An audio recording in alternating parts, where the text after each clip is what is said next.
الحمد لله رب العالمين، والصلاة والسلام أتمان الأكملان على سيد الأنبياء والمرسلين، سيدنا ونبينا محمد وعلى آله وأصحابه أجمعين. أما بعد، السلام عليكم ورحمة الله وبركاته. الله رب العزة والجلال را حمد و ثنا و شکر و ستایش می نماییم که به ما بندگانش بار دیگر فرصت داد و توفیق داد که درس مبارکه خود را دوام بدهیم. در حقیقت این درس مبارک است، زیرا که موضوع مبارک است. موضوع توحید و شناخت لا اله الا الله است و باذن الله این حلقه 38 ما از آموزش لا اله الا الله است که در این حلقه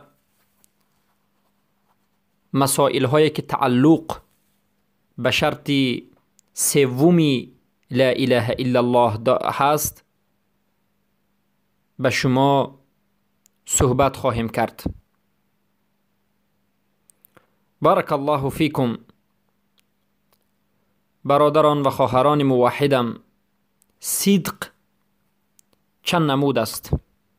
صدق قولی است و این چنین صدق عملی وجود دارد و صدق باطنی و صدق ظاهری وجود دارد. صدق قولی این چنین بدون نمود تقسیم می شود. قولی یعنی سخنی، قول زبان و قول دل، یا که اصلش قول دل و قول زبان. قول دل این را میگن صدق قولی قلبی.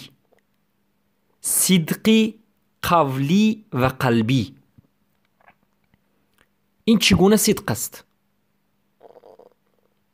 این صدق است که قلب تصدیق می کند، یعنی قلب لا اله الا الله را می شناسد و می فهمد و یقین می کند و تصدیق می کند. این صدق قول عمل قلبی است. زیرا ما گفتیم سخن دل هم دارد، یعنی زبان و دل دو عمل دارد. زبان سخن می کند و عمل می کند. سخن زبان و عمل زبان، سخن قلب و عمل قلب. سخن قلب این تصدیق قلب است. تصدیق چیست؟ یعنی شناخت لا اله الا الله و دانستن معنای لا اله الا الله و یقین کردن به لا اله الا الله. این را میگن صدق قولی قلبی، صدق سخنی دل. بارک الله فیکم. و این چنین صدق سخن زبان وجود دارد. صدق قول اللسان میگن این را صدق القولی اللسانی الظاهر. صدق قولی زبانی ظاهر. صدقی که این سخن زبان است و ظاهر است که دیده می شود. این صدق اقرار کردن و نطق کردن لا اله الا الله است، یعنی نطق کردن لا اله الا الله با زبان و همین نطق را اقرار نمودن و تصدیق نمودن با زبان. این را میگن صدق قولی زبانی. پس ببینید صدق قولی قلبی داریم، یعنی دل هم سخن دارد، قول دارد. قول دل این تصدیق است. تصدیق یعنی شناخت و دانست و یقین کردن لا اله الا الله. و این چنین صدق زبانی داریم، صدق سخن زبانی که این ظاهر است، شنیده می شود، دیده می شود، فهمیده می شود، دیگر انسان ها با خبر می شوند. این نطق کردن لا اله الا الله. و اقرار کردن لا اله الا الله است. و صدق اینچنین عملی داریم، صدق عملی القلبی الباطن، صدق عملی قلبی باطنی پنهانی درونی. این چگونه صدق است؟ این صدق چگونه صدق است؟ این محبت الله است، یعنی این محبت همین کلمه لا اله الا الله است، اخلاص بر همین کلمه لا اله الا الله است، یقین بر همین کلمه لا اله الا الله است، قبول همین کلمه لا اله الا الله است، انقیاد قلب به همین کلمه لا اله الا الله است. بارک الله فیکم.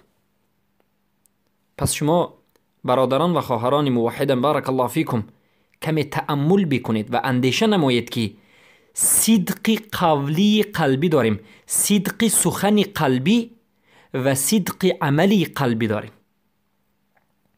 صدق سخن و صدق عمل قلبی، صدق سخن قلبی و صدق عمل قلبی از همدیگر چه فرق دارد؟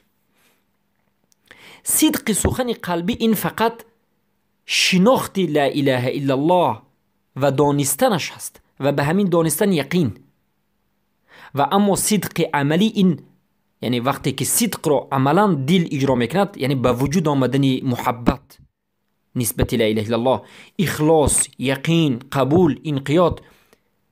ببینید تمام شرط های لا اله الا الله از همین صدق عملی قلبی به وجود می آید. بارک الله فیکم. پس فرق صدق قولی و صدق عملی همین است. و صدق عملی ظاهر داریم. صدق عملی ظاهر، این چگونه صدق است؟ این پابرجا بودن به همین طلبات لا اله الا الله، عمل نمودن به شرط های لا اله الا الله محمد رسول الله و موافق شدن عمل جسم به قلب و زبان. یعنی صدق عمل و ظاهر همین است، یعنی انسان صدق عملیش همین است که عملش موافق عمل قلب باشد، عملش به قلبش موافق باشد و به زبانش موافق باشد. سبحان الله. و این گونه صدق در حقیقت نجات بخش است و نجات دهنده است. پس از این ما فهمیدیم که صدق یک چند نمودها دارد. صدق سخن دل، صدق قولی القلبی می گفتند که این تصدیق است، شناخت لا اله الا الله، معرفت لا اله الا الله، دانستن علم لا اله الا الله. و صدق قولی زبانی هست که این نطق کردن لا اله الا الله و اقرار کردن لا اله الا الله با زبان، این دوم نمودش. و سوم نمودی صدق، این صدق عملی قلبی که این در حقیقت بینهایت ضرور است که باقی مانده شرط های لا اله الا الله از همین به وجود میاد. این محبت، یعنی صدق وقتی که عملا در قلب به وجود آمد، صدق محبت، اخلاص، قبول، انقیاد، یقین، همه اش به وجود میاد. این چیزها وقتی که به وجود میاد، این دلالت میکرد که قلب عملا صدق دارد. و این سوم نمودش.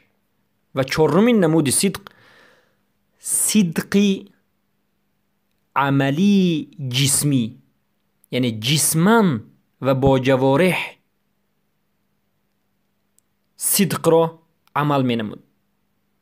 عمل نمودن جسم و نشان دادن صدق با جوارح و با جسم این است که جسم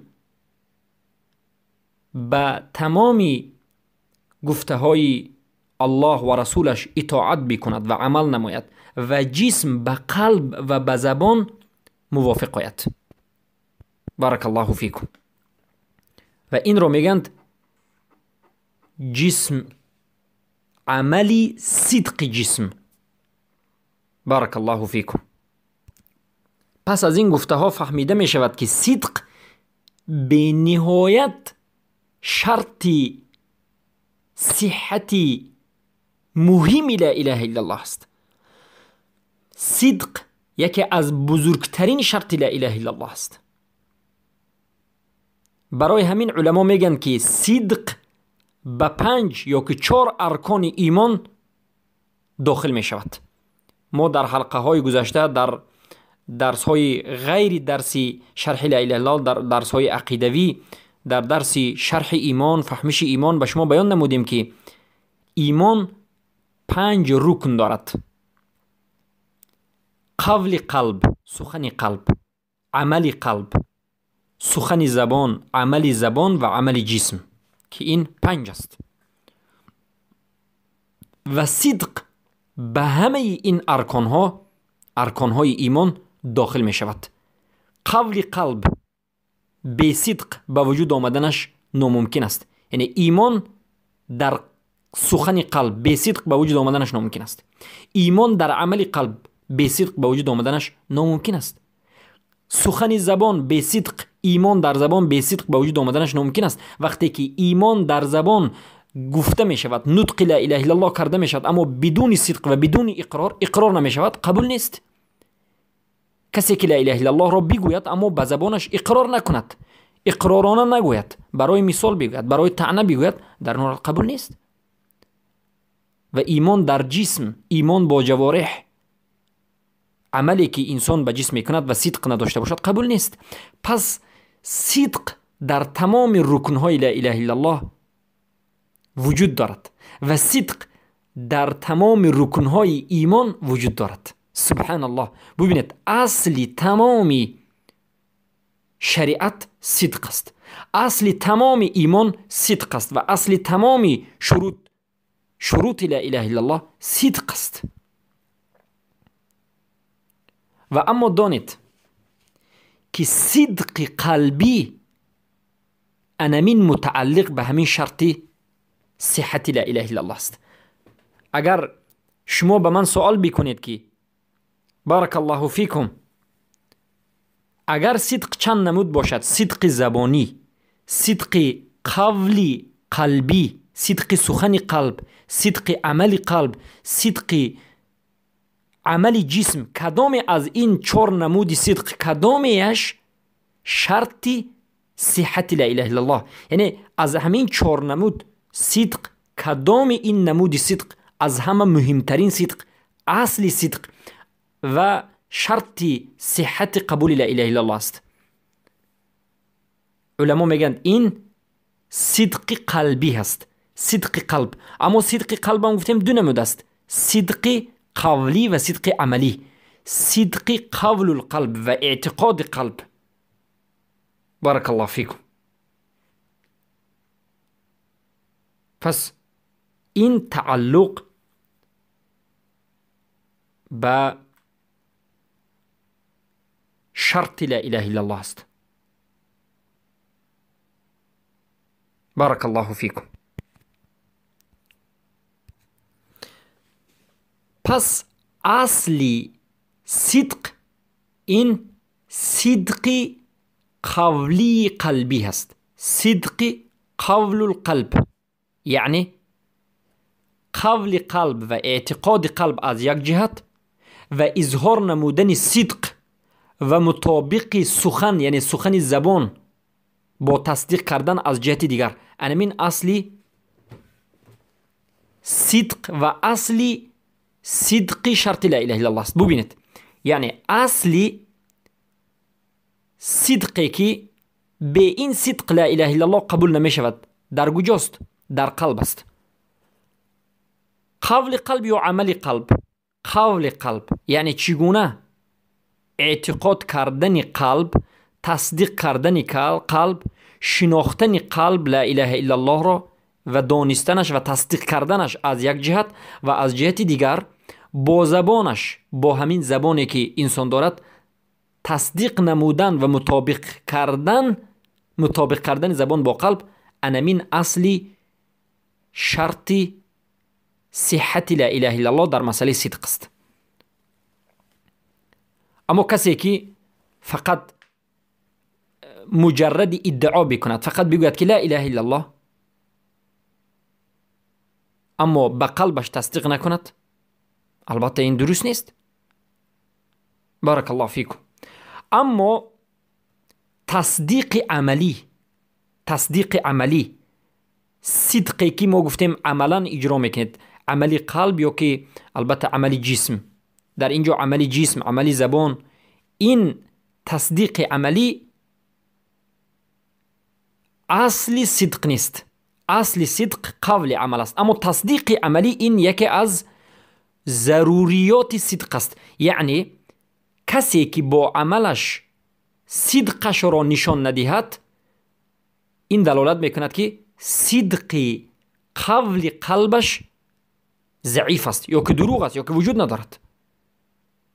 یعنی کسی که اصلا در مسائل شرعی عمل نمی کند، اصلا به یگان گفته الله و رسولش اطاعت نمی کند و عمل نمی کند و یگان عملی را انجام نداده است، اما میگد که من تصدیق دارم، من صدق دارم، ما میگیم که صدق ندارد و این انسان کافر است. سبب چیست؟ سبب این است که عملش به ما نشان میدهد که این انسان کافر است.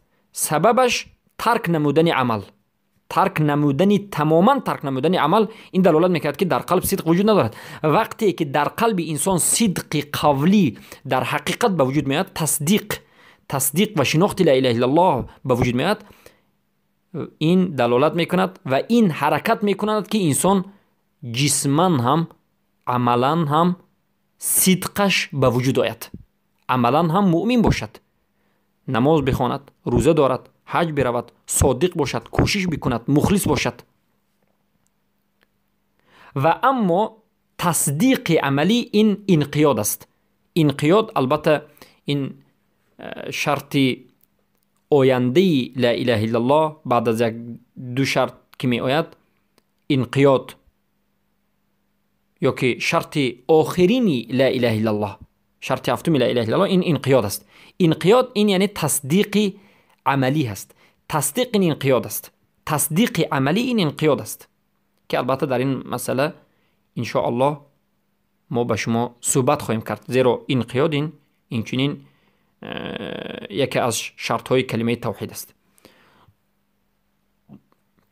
ابن القیم الجوزی در کتاب مدارج السالکین خود میگن اعلى مراتب الصدق الصدیقیه و هي كمال الانقياد للرسول صلی الله علیه وسلم مع كمال الاخلاص المرسل.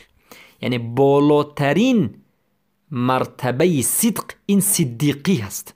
صدیق یعنی تصدیق، از صدیقی است که این کمال انقیاد است. ببینید تصدیق از انقیاد است، یعنی انقیاد و پابرجا شدن به رسول اکرم صلی الله علیه و سلم و با کمال اخلاص به چیزی که رسول اکرم صلی الله علیه و سلم آوردند. بارک الله فیکم. و این چنین ابن القیم جوزی در کتاب مدارج السالکین خود میگن الصدق بالاعمال الظاهره والباطنه والصدق هو مقام الاسلام والایمان. صدق به عملهای ظاهره و باطنه و این چنین میگن صدق این مقام اسلام است و ایمان است. بارک الله فیکم. پس این بود بیان نمودهای صدق و بیان اصل صدق از کدام این نمود هست، اصل صدق از کدام این نمود هست. و بعد از این ان شاء الله به شما بیان می نمایم 5 چیزی که متعلق به صدق است.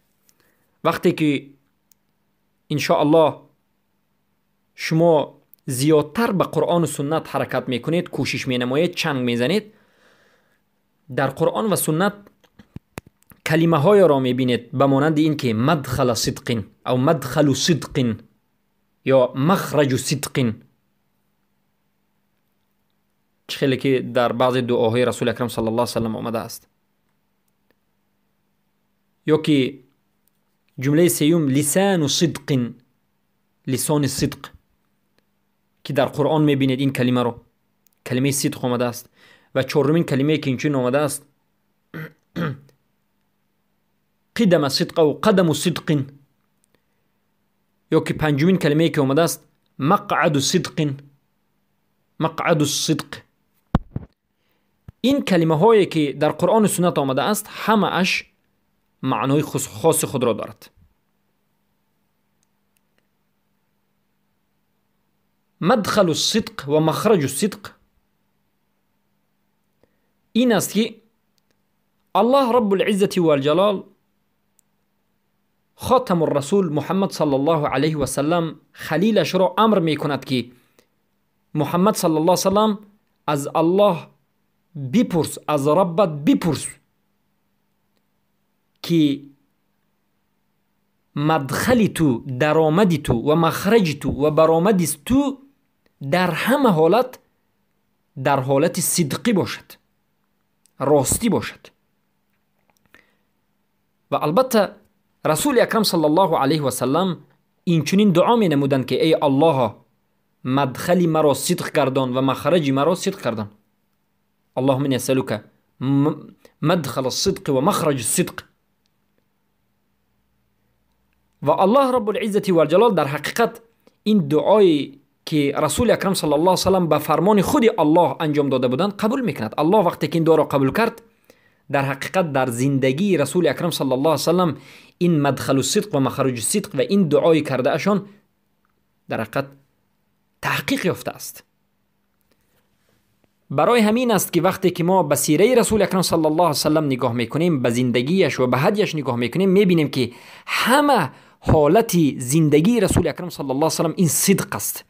تمام عملهای رسول اکرم صلی الله علیه و سلم صدق است و در زیر رضاگی الله رب العزة والجلال بود. در آمدن رسول اکرم صلی الله علیه و سلم به مدینه در همه حالت و برآمدنشان از مدینه برای غزوات ها و جهاد ها که وقتی که میرفتن همه اش صدق بود و به ابتغای مرضات الله رب العزة والجلال و برای رضاگی الله رب العزة والجلال انجام داده شده بود. و با وجود این به صدق الله رب العزة والجلال کامیابی، نصرت و دیگه مقصدهایی که رسول اکرم صلی الله علیه و سلم داشتن، مقصد دینی، همه اش را نصیب و روزی کرده بود که البته این صفت بهترینی رسول اکرم صلی الله علیه و سلم بود که صادق المصدوق است و تمام فعل رسول اکرم صلی الله علیه و سلم صدق بود و مخالف کذب بود، مخالف دروغ بود. تمام عملی رسول اکرم صلی الله علیه و سلم، درآمدش، برآمدش، تمام عملهایی که انجام میداد راستین بود و صدق بود و بخلاف مدخل الکذب، درآمدن دروغین و برآمدن دروغین بود که این عادت دشمنان رسول الله بود، مشرکانی که در زمان رسول الله بودند و یا اون یهودانی که در مدینه در زمان رسول الله زندگی میکردند، بنی قینقاع، بنی نذیر، بنی قریظه، همه اونها بخلاف رسول الله اینا دروغین بودند. تمام کارشان و تمام عملشان و تمام برآمد و درآمدنشان همه اش دروغ بود. و مدخل الصدق و مخرج الصدق وقتی که در سنت میبینید معنیش همین است. اما سومین جمله لسان صدق او لسان صدق در قرآن آمده است. در سوره شعرا وقتی که آیت 84 را نظر میکنید، الله رب العزة والجلال گفته است اعوذ بالله من الشیطان الرجیم واجعل لی لسان صدق فی الآخرین. ای الله به من زبان صدق در آخرین را نصیب کن، بر من زبان صدق را عطا فرما. و این دعا دعای خلیل ابراهیم الخلیل علیه السلام بود و معنای این لسان صدق این ثناء الحسن، علما میگن ثنای خوب، یعنی ای الله در روز قیامت به من ثنای نیکوی حسن را نصیبم گردان، یعنی در روز قیامت مرا به یک ثنا و ستایش خوب نصیب گردان که این دعای ابراهیم علیه السلام از الله رب العزة والجلال بود که الله رب العزة والجلال این دعا را بدو خلیلش نصیب میکند. خلیلی از همه بزرگترینش این محمد صلوات الله رب و سلام علیه و خلیلی که این دعا را کرد ابراهیم علیه السلام. البته از این بهترین نعمت الله رب العزة والجلال برخوردار هستند. و جمله پنجم مقعد صدق، که البته پیش از جمله پنجم جمله چهارم هم است که قدم صدق. علما معنای قدم صدق را به جنت معنی میدهند، یا که به محمد صلی الله علیه و سلم معنی میدهند، یا که به عملهای صالح هم معنی میدهند. و معنای قدم صدق یعنی تمام عملهایی که انسان پیش از خودش وفات کردن انجام داده است، یعنی پیش از وفاتش انجام نموده است. و جمله پنجم در مسئله صدق مقعد صدق، این هم این جنت است. جنت در نزد الله تبارک و تعالی. ابن القیم جوزی در کتاب مدارج السالکین میگن که فهذه خمسة اشیاء و حقیقة الصدق في هذه الاشیاء هو حق الثابت المتصل بالله الموصول إلى الله وإلى رضوانه وهو ما كان به وله من الأقوال والأعمال والجزاء ذلك في الدنيا والآخرة. و این پنج چیزی که ما به شما ذکر نمودیم: مدخل الصدق، مخرج الصدق، قدم الصدق و مقعد الصدق، لسان الصدق. این پنج چیز میگن حقیقت صدق است. حقیقت صدق در هم پنج چیز است و این حق ثابت و متصل به الله رب العزة والجلال است، رسنده به الله است و به رضاگی الله است. هر اون سخنها و عملها که انسان در این دنیا از عملهای صدق انجام میدهد. بارک الله فیکم. و این بود مسائلی که تعلق به صدق دارد. در حقیقت صدق به نهایت بزرگترین چیز است و بزرگترین عمل است و بزرگترین شرط صحت لا اله الا الله و بزرگترین مسئله در دین است و مشکلی اکثر انسان ها در همین است. برای همین است که در مسئله صدق باید صحبت زیاد باشد، باید تمام جزئیاتش ذکر کرده شود و ان شاء الله در حلقه آینده باز صحبت ما در بالای صدق است و شاید در حلقه آینده هم صحبت ما در بالای مسئله صدق باشد. و از الله رب العزة والجلال طلب می نماییم و تمنا می کنیم و دعا می کنیم که الله رب العزة والجلال صدق قولی القلبی و صدق عملی القلب و صدق زبانی و صدق جسمی را به ما نصیب گرداند و از تمام نمودی دروغ و کذب زبانی و جسمی و قلبی و سخن قلب و عمل قلب ما را نجات بدهد و از ما این دروغن ها را دور بکند و در حقیقت ما را از جمله صادقان و از جمله صدیقان بگرداند. سبحانك اللهم بحمدك أشهد أن لا إله إلا أنت أستغفرك وأتوب